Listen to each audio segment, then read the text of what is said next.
Hello, my friends, and welcome back. Thank you very much for being with me again today. Well, if you act and then the consequences of that act are detrimental or, are negative, you do not act or you don't repeat the same mistake unless the consequences actually are positive. What am I talking about? I'm talking about Ukraine.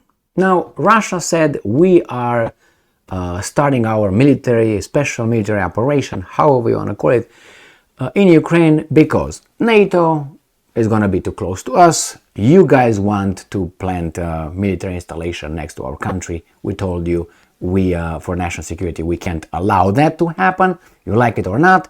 The other guys didn't want to talk to them.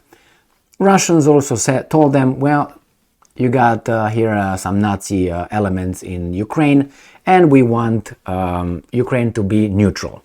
All those things were, pushed back, not even pushed back, ignored. All these requirements for conversations by the West. Say, okay, what are we going to do? Well, we're going to intervene. Well, go ahead. Now, what's going on in Ukraine is bad. It's bad on all sides, not only for the Ukrainian people, but for the Russians as well, and for the European people, and for the American people, for the global economy. Not for the guys in charge. They're not doing bad at all. I think they're doing great. Greater than we are doing anyway. So now we have Moldova. And the Russians are saying, guys, if you are doing the same thing with Moldova, trying to get it in your little NATO thing, and try to deploy over there missiles and so on, there's going to be a second Ukraine. That means they will attack Moldova. Now, if the other guys would say, well, maybe we'll find a middle ground here with Moldova. Maybe we can find something that Moldova is going to be neutral. We're going to maybe have, I don't know, both forces over there or no forces over there. It's going to play, according to whatever the Moldavians are wanting. Romanians. I got caught in Moldova. Yes. Anyway. So, no, there's going to be like this. The other guys will say, no, that's Moldova's right to determine which way they go. It's like, for instance, the Russians or the Chinese open a military base with missiles in Cuba. And they would say to the Americans, what are you barking? It's the Cubans, people to determine. And they determined they want us here with the missiles ready to defend ourselves from your threat. How do you think the Americans will look at it? Well, it's only fair game. We did over there in Kosovo. We did over there in Ukraine, we did over here in Moldova, you acted like an idiot, but we had the right. Therefore, you have the same right. And we're not going to act like an idiot like you acted. We're not going to act in Cuba like the way you acted. Do you think that's what's going to happen? Yeah, you know exactly what's going to happen. So this article comes from Russia Today. It is from June 9th, 2023. West planning, and I'm quoting, second Ukraine in East European state, Moscow says. So it's a warning.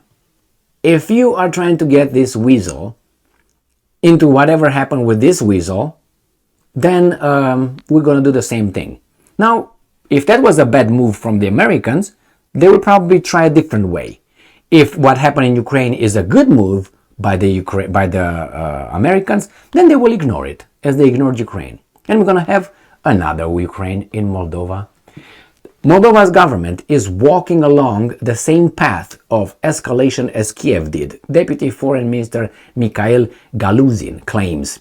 The US and its allies, no such a thing, vassals, are looking to use the former Soviet Republic of Moldova, no, the former territory of Romania taken through an ultimatum by dictator Georgian Stalin, in 1940 and never returning it to Romania. Yes, let's make it clear, Soviets. They go like this. They do like this, that tells you they don't want Moldova to come back. Anyway, to contain Russia and to turn it into a second Ukraine, quote unquote, Russian Deputy Foreign Minister Mikhail Galuzin has warned, and I'm quoting, absolutely irresponsible, absolutely short-sighted, the West is eyeing Moldova for the role of a second Ukraine. And, unfortunately, the current Moldovan leadership is actively involved in this, end quote. Galuzin told Rusia 24 broadcaster on Thursday. The government in Chisinau, and I'm quoting, walks the path of a pro-Western policy, which is entitled, takes part in the anti-Russian policy, and the US and its satellites, according to the Russians, follows the path of initiating the same escalation in relations with Russia. I think so. End quote, as Kiev did in the years leading up to the current conflict with Moscow, he pointed out. If it's okay for the Americans to have weapons of mass destruction in Ukraine and Moldova, then it would be only fair Russians or Chinese to have missiles and rockets and weapons of mass destruction in Cuba or Nicaragua or Mexico. If you say no, then you are definitely unjust. According to the diplomat, the Russian side is not doing anything to stoke tensions with the people of Moldova, a small nation of 2.6 million people, sandwiched between Ukraine and Romania. Those are not our methods, he insisted.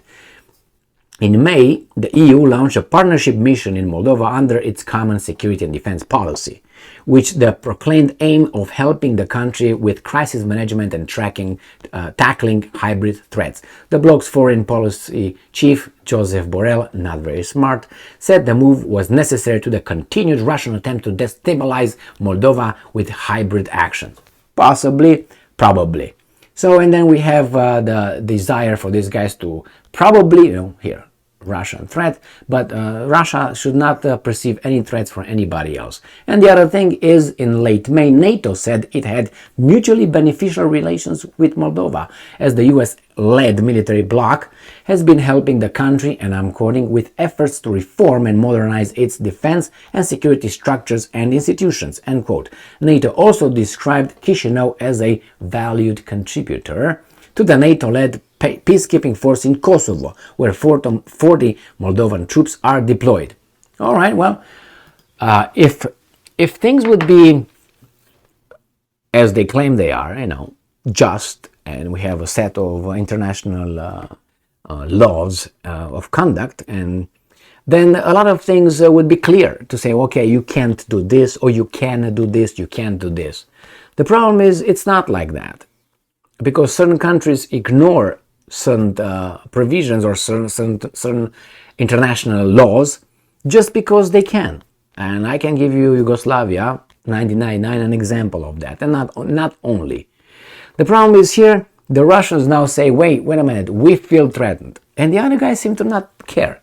But if the roles are reversed, that's why I give you the example of Cuba all the time, or Nicaragua. These are two countries that are ready.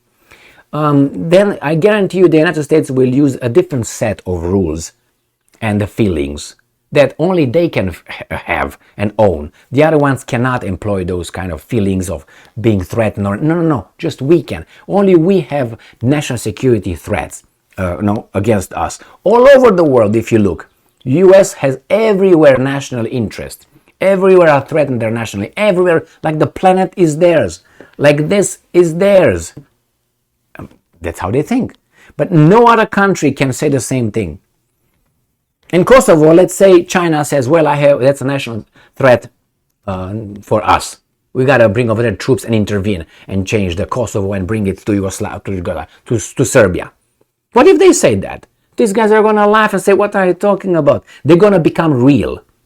They will employ logic at that time. But when it's them, the same in the Middle East. Is our national interest? Iran. What if the Chinese said, no, it's in our interest actually to have the Iranians have peaceful nuclear energy? What if they say that? These guys are going to laugh. And so on. The United States has national interest everywhere. Where we have wars, usually. When we have a war, US had a national interest. Not Russia, not France, not, Romania, not China, USA. Where you have wars, usually it's a national interest for one country only. Based on that, they can smack whomever they want. So here we have Russia saying, if you try to do the same thing in Moldova, probably it's going to be the same outcome. Now, a lot of people will start laughing and say, you can't even beat Ukraine. Well, if you think that way, that means you don't know that about 30 countries are fighting Russia in Ukraine, with the exception of having troops on the ground. Everything else is there. Money, sanctions, military equipment, intelligence, generals thinking, planning, and okay, So when you say, oh, you can beat Ukraine, Ukraine was beaten in mid-March, was done. In mid-March, Ukraine was ready to say arrivederci, bye-bye, adieu, sayonara. But no, the guy said, no, you can't do that. We're going to do everything we can to take care of those guys because they're the bad dudes. So that was where Ukraine was, mid-March. As I said, 2 weeks, max 3. That's how much they can withstand the Russians. And that's exactly how long they stayed. And then they say, well, maybe we... all right. What can I tell you about this? Is the Americans will continue with Moldova, and they will push it in Moldova. They will not say, okay, let's discuss. Nah. Why? Because I think they're not upset about what's going on in Ukraine. I think, they have to destroy evil and bring democracy and freedom to Russia, as they brought to Iraq. And they look at Iraq, all those skyscrapers and all that, and the economy is booming and fantastic. The same will happen to Russia, so wait for it. Or with Libya, the same thing. Yes, Libya, look how great they're doing. That's the way of reconstruction. Remember, Iraq and Afghanistan were reconstructed by the United States of America. So when they talk about reconstruction, look at those as examples by the USA, and that's what's going to be probably in Ukraine or Russia. If Russia loses, it's going to be reconstructed like those countries. So good luck. Thank you very much for being with me again today. Stay strong, stay smart, look for the truth, and be just.